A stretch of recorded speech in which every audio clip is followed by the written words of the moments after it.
Have you ever wondered how the food in our body converts into energy? How medicines cure illnesses? Or how fuels help in driving vehicles?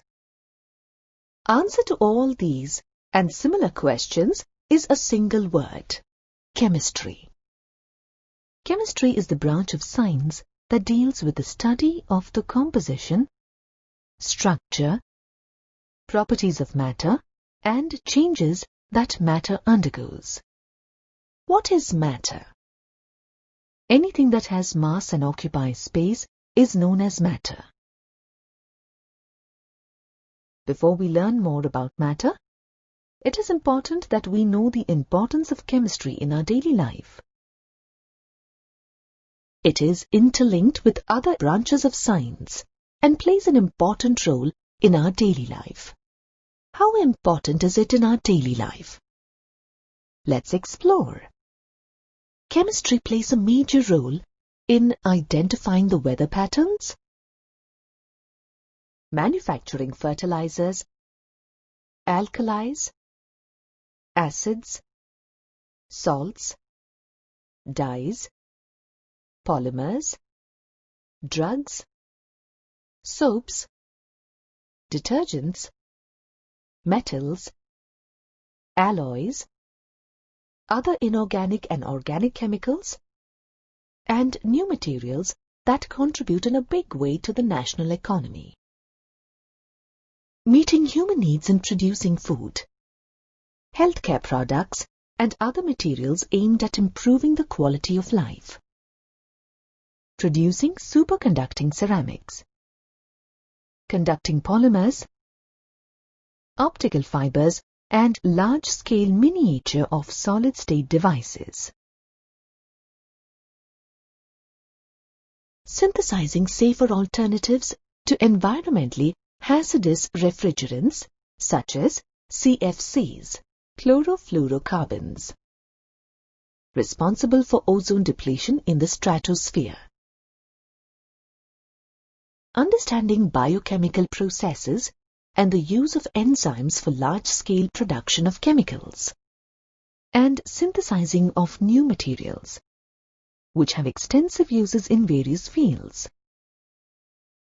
In order to understand the applications of chemistry in different fields and benefit from it, it is important that we know about matter.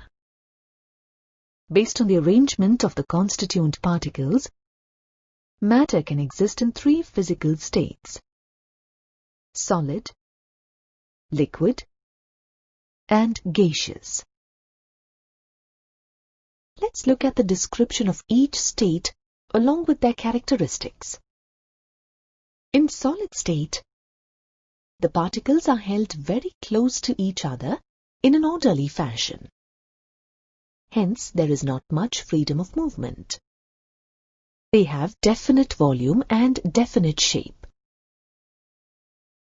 In liquid state, the particles are loosely held together and can therefore move around. They have definite volume but no definite shape. They take the shape of the container in which they are placed. In gaseous state, the particles are far apart as compared to those present in liquid state. Therefore, their movement is easy and fast. They have neither definitive volume nor definite shape, and they occupy the available space of the container in which they are placed. The three states of matter are interconvertible by changing the conditions of pressure or temperature. For example, on heating, a solid changes to liquid. Liquid, on further heating, changes to gaseous state at normal atmospheric pressure.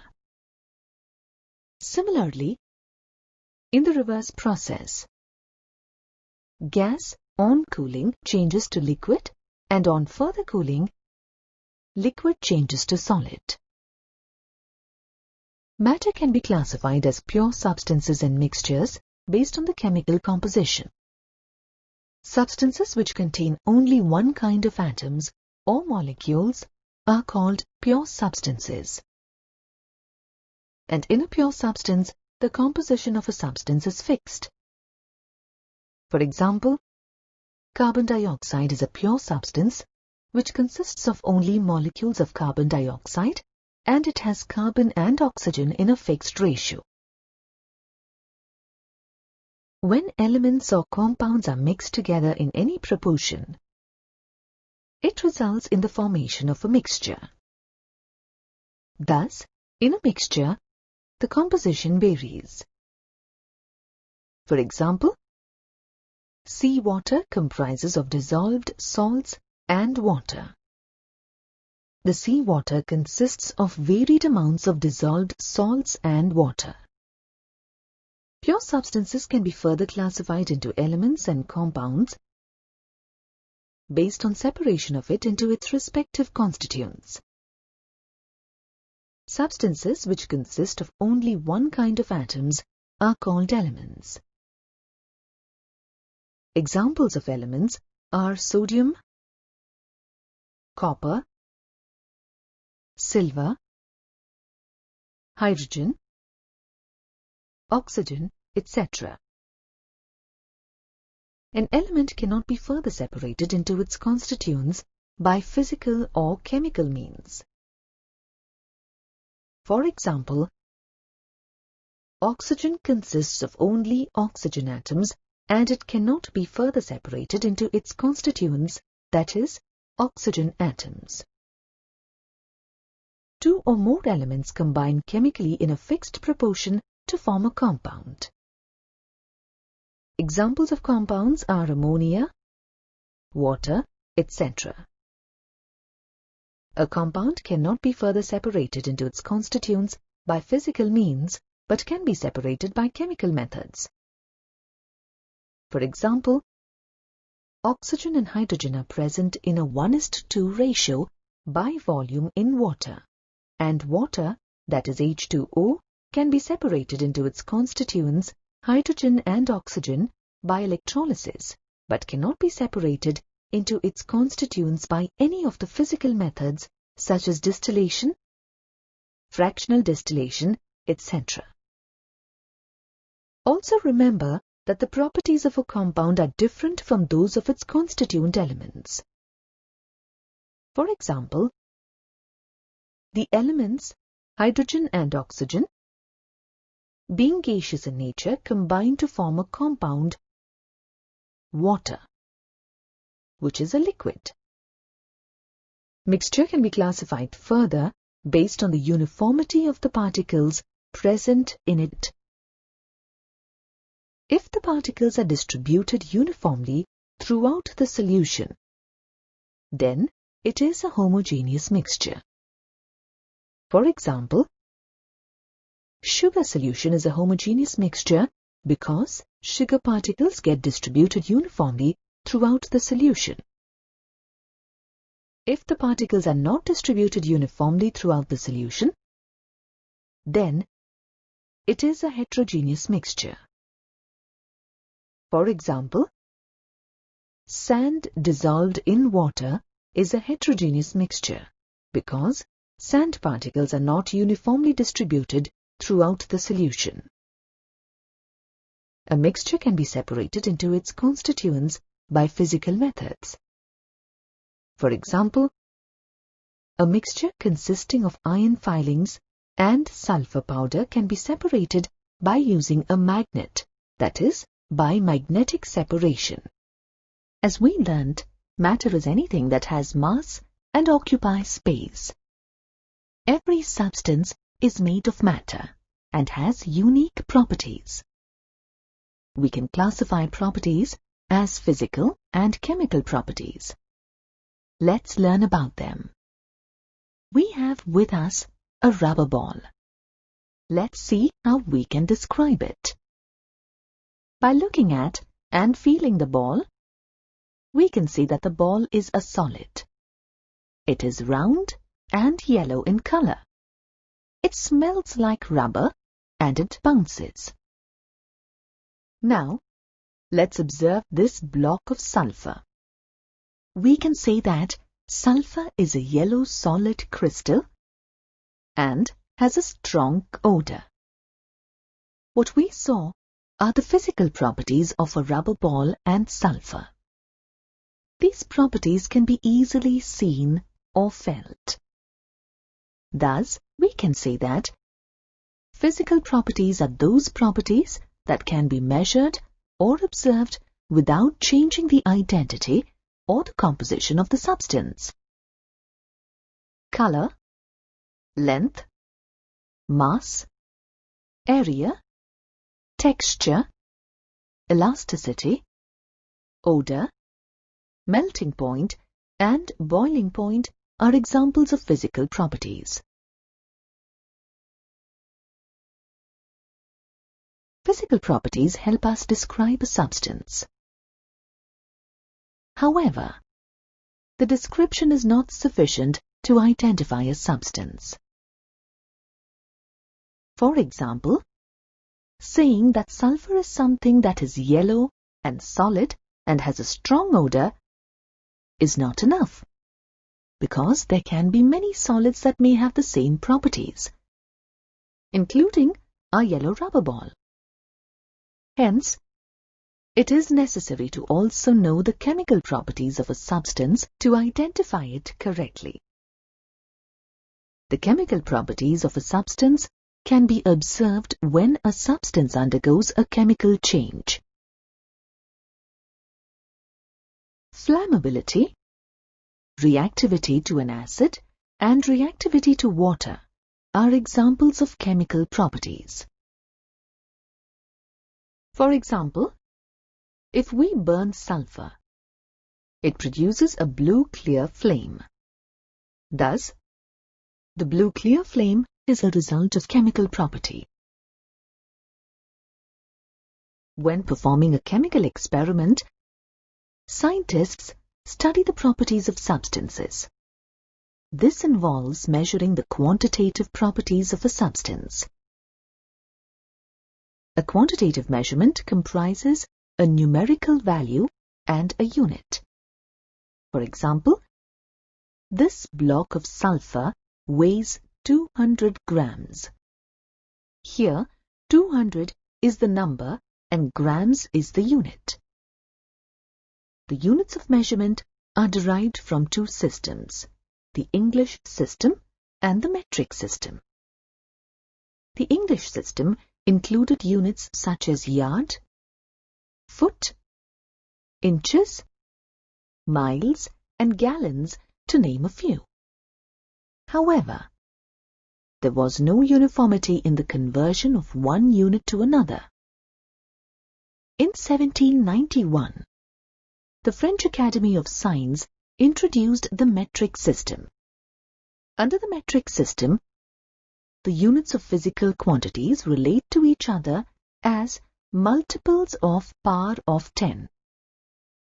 For example, 1 kilometer equals 10 to the power of 3 meters. This system was found to be convenient and hence was used worldwide. In 1960, the metric system was improved at the General Conference of Weights and Measures to create a new system called the International System of Units, or SI, which is short for System International in French.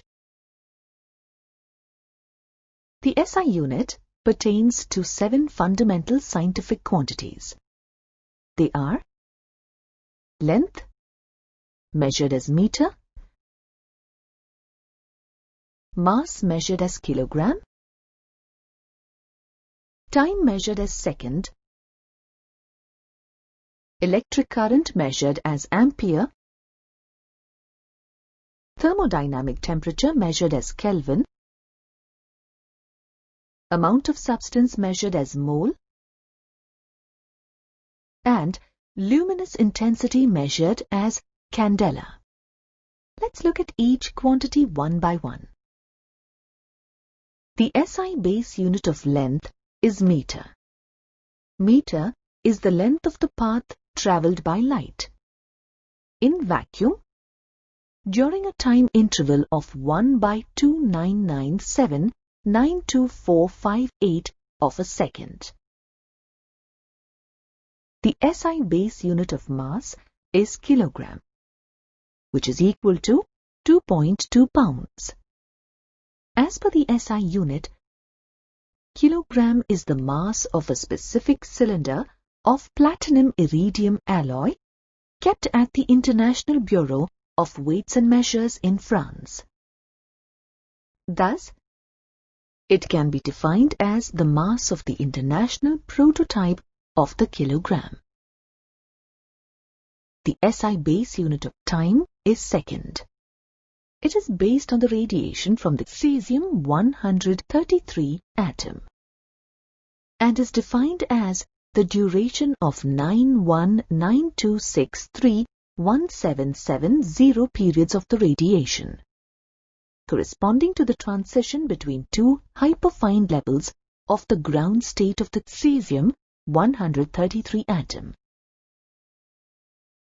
The SI base unit of electric current is ampere. It is named after André-Marie Ampere, a physicist who discovered electromagnetism. It is defined as the constant current which will produce an attractive force of 2 × 10⁻⁻⁷ Newton per meter of length between two straight, parallel conductors of infinite length and negligible circular cross-section placed 1 meter apart in a vacuum. The SI base unit of thermodynamic temperature is Kelvin. It is the fraction of 1/273.16 of the thermodynamic temperature of triple point of water. The SI base unit to measure the amount of substance is mole. Mole is the amount of substance which contains as many elementary entities as there are in 12 grams of carbon. Elementary entities may be atoms, molecules, ions, or electrons. The seventh unit on the SI base unit is candela. Candela is the luminous intensity in a given direction of a source that emits monochromatic radiation of frequency 540 multiplied by 10⁻⁻12 Hz and has a radiant intensity in that direction of 1/683 watt per steradian.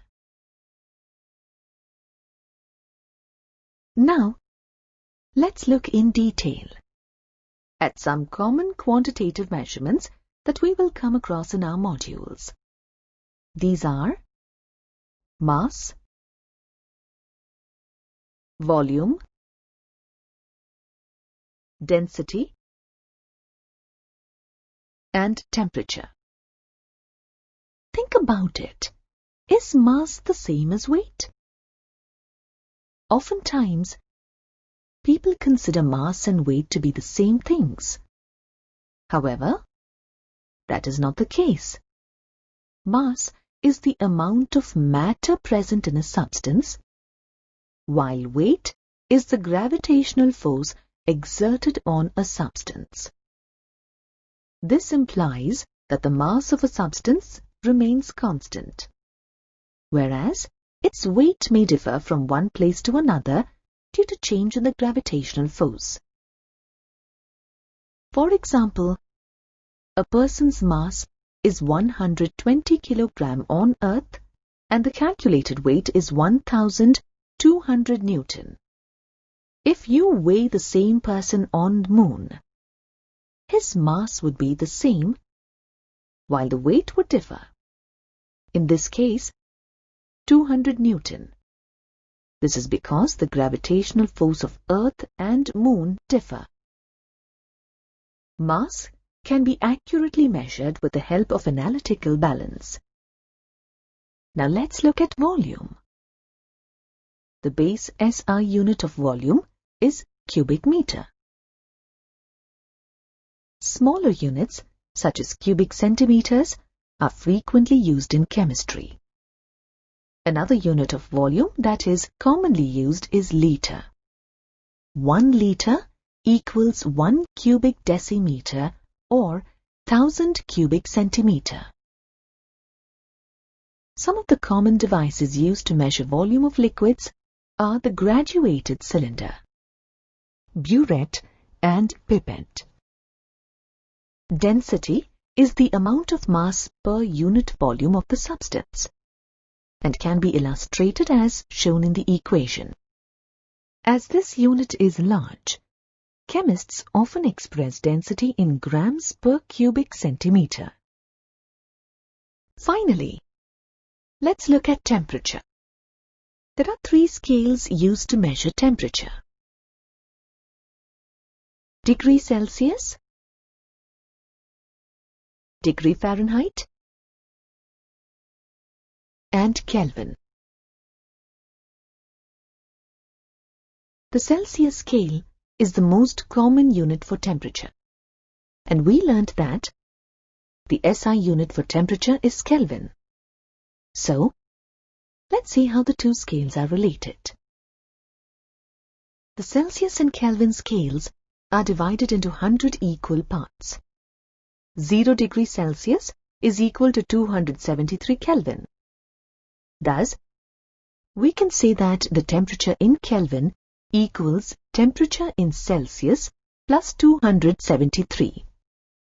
Note that, unlike Celsius and Fahrenheit, temperature in Kelvin is not referred to as a degree. Now, let's see how the Fahrenheit scale relates to the Celsius scale. The Celsius scale is divided into 100 parts, while the Fahrenheit scale is divided into 180 parts. The freezing point of water on the Celsius scale is 0 degrees, while on the Fahrenheit scale it is 32 degrees. So, 100 Celsius degree equals 180 Fahrenheit degrees, or 5 Celsius degrees equals 9 Fahrenheit degrees. We have learnt that chemistry deals with matter. And matter is made up of atoms and molecules which have extremely low masses and are present in very large numbers.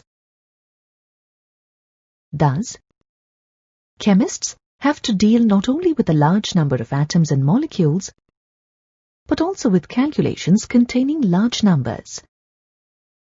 For example, Avogadro number is such a big number that there are 20 zeros after 6022.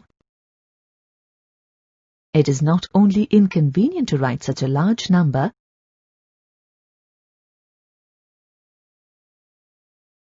but also difficult to perform mathematical operations like addition, subtraction, multiplication, or division with such a number. To overcome this problem, chemists started writing large numbers using scientific notation, also known as exponential notation. In scientific notation, any number can be represented as n multiplied by 10 to the power of n, where lowercase n is an exponent having positive or negative values, and uppercase n is a coefficient that can vary between 1 and 10. Thus, we can write Avogadro number in the exponential form as 6.022 multiplied by 10 raised to the power of 23. Similarly, the number 0.04936604 is written as 4.93604 multiplied by 10 raised to the power of -2. Here, we have to move the decimal point 2 places to the right. Hence, we can say that the exponent is -2 and the coefficient is 4.93604. Now let's see how to perform mathematical calculations on numbers written in scientific notation. Let's start with addition and subtraction. If we have to add or subtract any number expressed in scientific notations, we must first check if the exponent of the numbers is the same. only if they are same, we can add or subtract the coefficients. For example, in this equation, one exponent is 4 and the other is 3. Therefore, in order to add the numbers, first we have to make the exponents same. As 6.62 has the larger exponent, that is 4, we have to convert the exponent of 4.31 to match the larger exponent. So, we rewrite 4.31 multiplied by 10 raised to 3 as 0.431 multiplied by 10 raised to 4. Now, after taking the exponential factor in common, we add both the coefficients and obtain the result as 7.051 multiplied by 10 raised to the power of 4. The same rule applies to subtraction.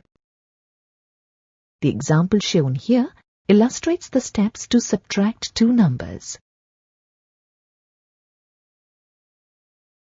Now let's see how to multiply and divide numbers written in scientific notations. To multiply two numbers, first we add the exponents and then multiply the coefficients. For example, to multiply 2.4 multiplied by 10 raised to the power of 3 with 5.6 multiplied by 10 raised to 4. First, add the exponents and then multiply the coefficients as shown.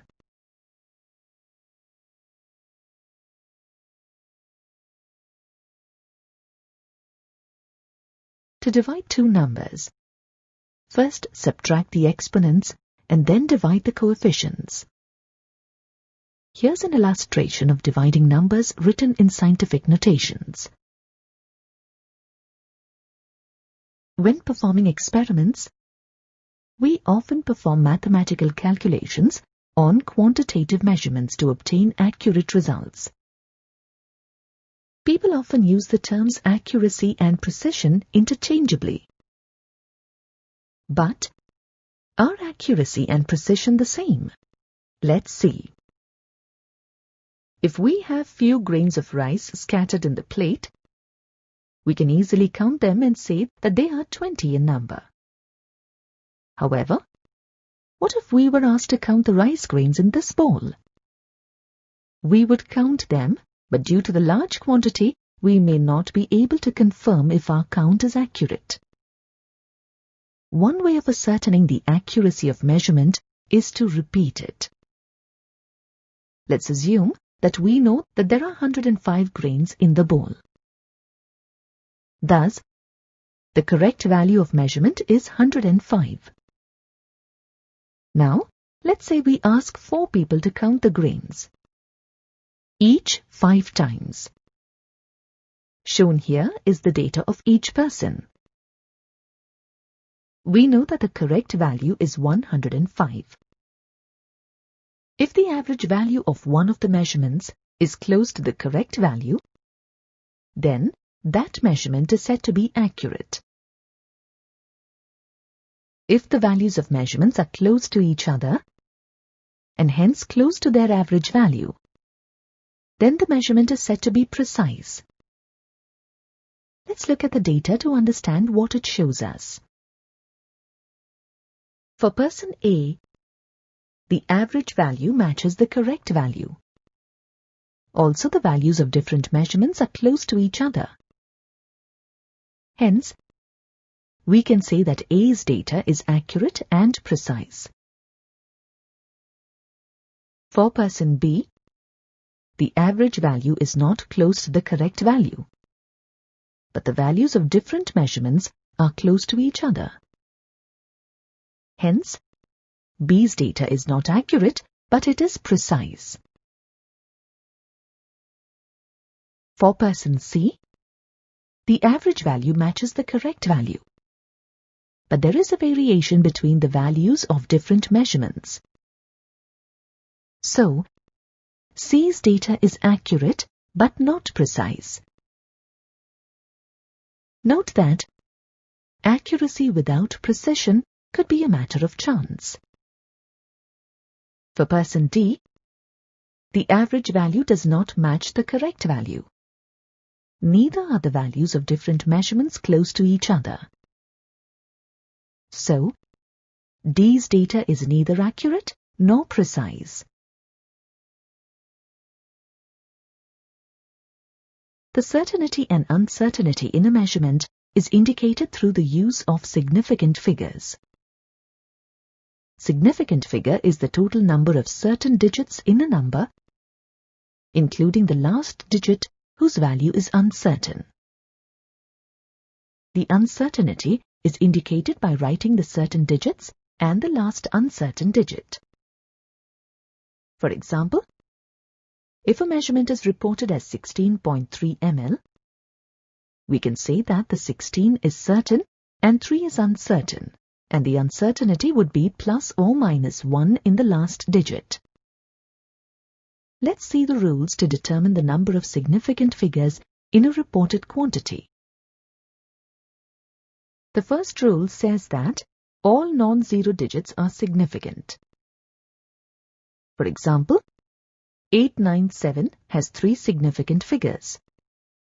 0.23 has 2 significant figures, and 9.87 has 3 significant figures. According to the second rule, zeros preceding the first non-zero number are not significant. Such zeros indicates the position of decimal point. For example, 0.0325 contains 3 significant figures. The third rule is zeros between 2 non-zero digits are significant.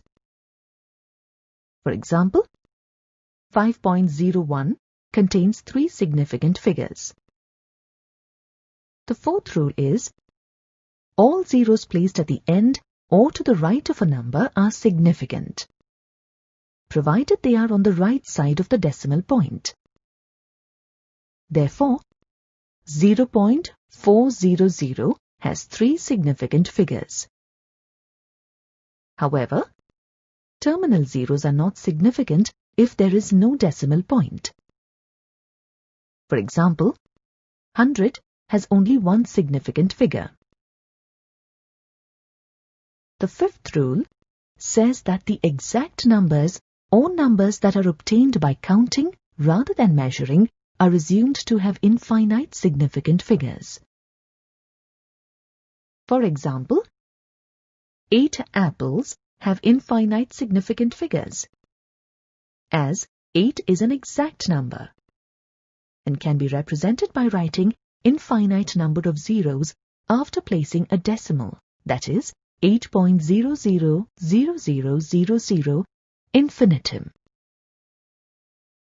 Now let's see how to determine significant figures in the results of mathematical calculations. While adding and subtracting numbers, the result should have the same number of digits to the right of the decimal places as the original numbers have. For example, if we add 16.25, 22.0 and 2.062, we get 40.312. Here, as 22.0 has only 1 digit after the decimal point, the result should be reported only up to 1 digit after the decimal point, which is 40.3. While multiplying, the result must be reported with same number of significant figures as there are in the measurement with few significant figures.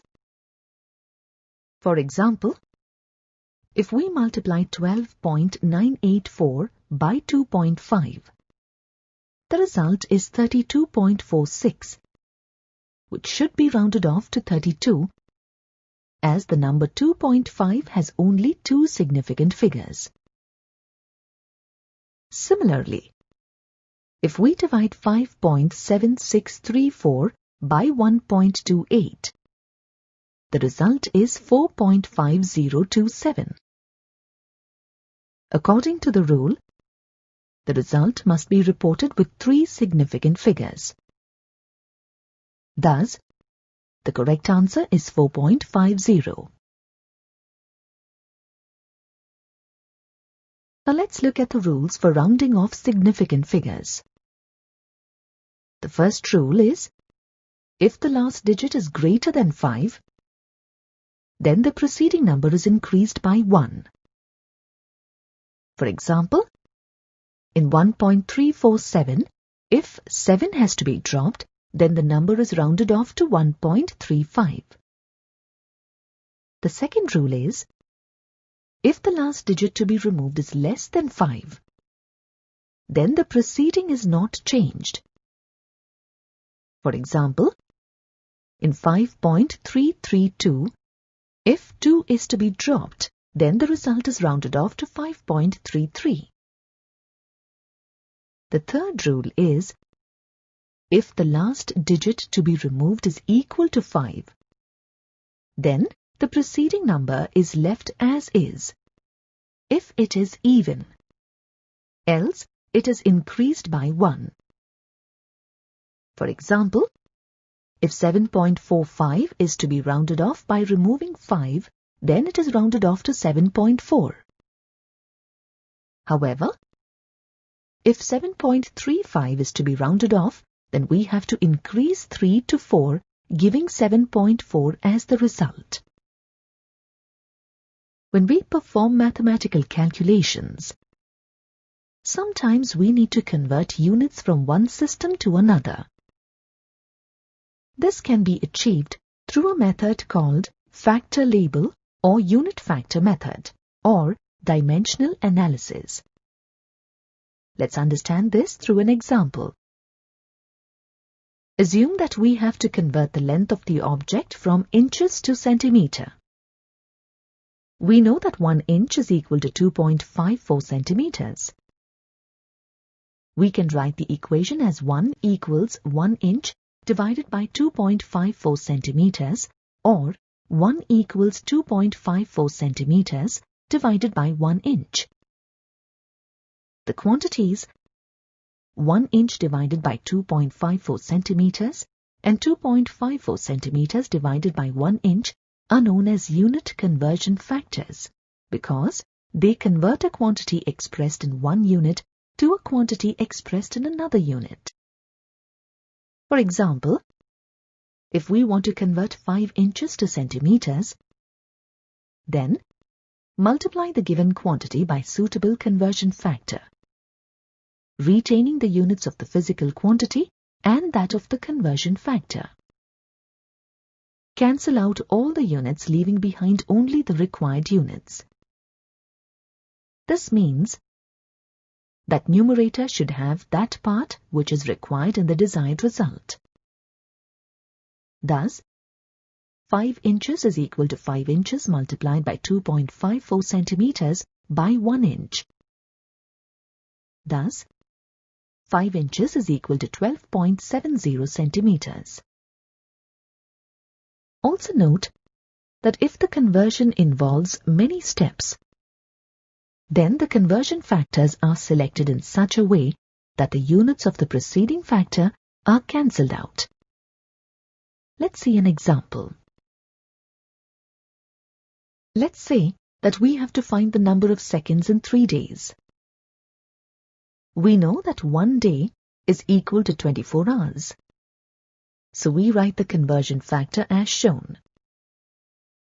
We also know that 1 hour is equal to 60 minutes and 1 minute is equal to 60 seconds.